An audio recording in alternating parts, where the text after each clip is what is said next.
Welcome to Just Stories. We hope you enjoy the story. The East Awakens, a historic account of the Russo-Japanese War, by Just Stories. Chapter 1, Prelude to War. Welcome to The East Awakens, a historic account of the Russo-Japanese War. In this chapter, we will explore the underlying tensions and factors that led up to the outbreak of the war, including Russia's expansionist ambitions in East Asia, Japan's desire for recognition as a world power, and the conflicting interests in Korea and Manchuria. To understand the roots of the Russo-Japanese War, we must first consider the geopolitical situation in East Asia at the turn of the 20th century. Japan, having recently undergone a period of modernization and industrialization, was seeking to establish itself as a major world power, on par with Western nations such as the United States and Great Britain. To this end, Japan began to expand its influence in the region, both diplomatically and militarily. Russia, on the other hand, had its own designs on East Asia. The Tsarist regime saw the region as a potential source of natural resources and a strategic foothold in the Pacific. In particular, Russia coveted the warm water port of Port Arthur in Manchuria, which would give it access to the Pacific Ocean and help to secure its interests in the region. These conflicting interests led to a series of diplomatic clashes between Japan and Russia in the years leading up to the war. In 1895, Japan had defeated China in the First Sino-Japanese War, which had resulted in Japan gaining control of the Korean peninsula. However, Russia also had designs on Korea, and so the two nations found themselves at odds. In 1898, Russia leased the port of Port Arthur from China, which was seen as a direct challenge to Japan's interests in the region. Tensions increased further in 1903, when Russia dispatched troops to Manchuria in order to protect its railway interests in the area. Japan saw these moves as a threat to its own security, and so began to mobilize its own military forces in response. Negotiations between the two nations were attempted, but ultimately failed due to the intransigence of both sides. Finally, in February 1904, Japan launched a surprise attack on the Russian naval base at Port Arthur, marking the beginning of the Russo-Japanese War. The conflict would last for over a year and result in a significant loss of life on both sides. In conclusion, the Russo-Japanese War was the result of a complex set of geopolitical tensions and conflicting interests in East Asia. Japan's desire for recognition as a major world power and Russia's ambitions in the region ultimately led to a clash that would have significant ramifications for the rest of the 20th century. In the following chapters, we will delve deeper into the key battles and events of the war and explore its lasting legacy. Chapter 2, The Battle of Port Arthur. In this chapter, we will examine the first major battle of the Russo-Japanese War, the Battle of Port Arthur. This was a naval battle that took place on February 8, 1904, and marked the beginning of hostilities between Japan and Russia. To understand the significance of the Battle of Port Arthur, we must first consider the strategic importance of the port itself. Port Arthur was a heavily fortified naval base on the Liaodong Peninsula in northeastern China. It was the home base of the Russian Pacific Fleet and a key strategic asset for Russia's ambitions in the region. Japan recognized the importance of Port Arthur, and so its first move in the war was to launch a surprise attack on the base. On the morning of February 8, 1904, the Japanese Navy launched a surprise torpedo attack on the Russian fleet anchored in the harbor. The attack was successful, and several Russian ships were sunk or heavily damaged. The Russians were taken off guard by the attack, but they quickly rallied and began to return fire. The two fleets engaged in a fierce battle, with both sides suffering heavy losses. The Japanese used their new torpedo boats to great effect, but the Russian fleet's superior firepower and armor gave them an advantage.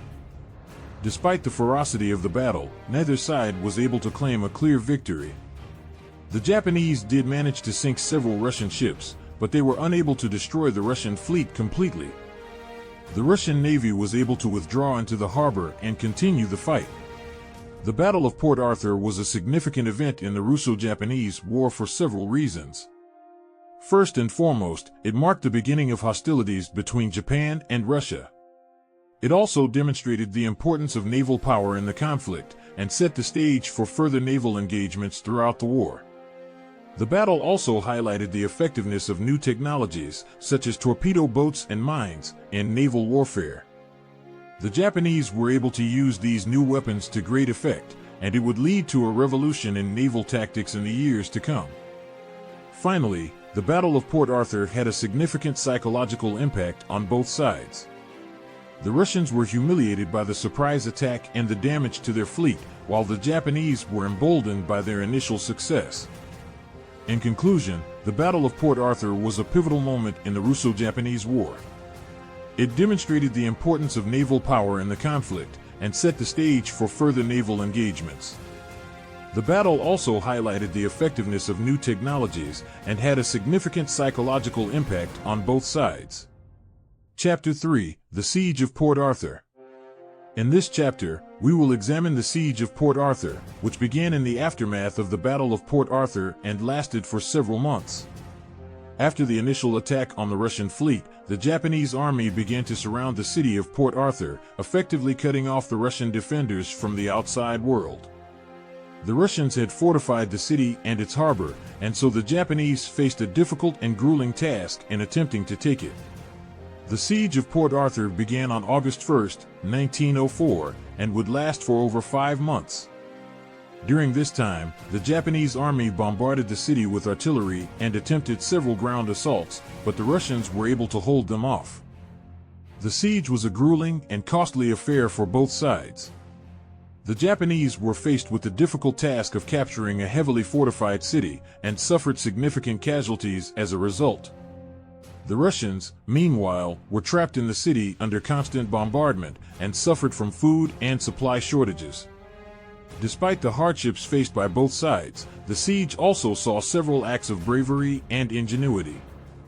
The Russian defenders were able to use a network of tunnels and underground bunkers to evade the Japanese artillery, and the Japanese themselves were able to develop new technologies such as siege guns and barbed wire. Ultimately, the Siege of Port Arthur would end in Japanese victory. The Russians were unable to hold out against the relentless bombardment and ground assaults, and on January 1, 1905, the city finally fell to the Japanese. The Siege of Port Arthur was a significant event in the Russo-Japanese War for several reasons. It demonstrated the difficulty of taking a heavily fortified city and highlighted the importance of new technologies and tactics in siege warfare. The siege also had a significant impact on the morale of both sides, with the Japanese emboldened by their victory and the Russians demoralized by their defeat.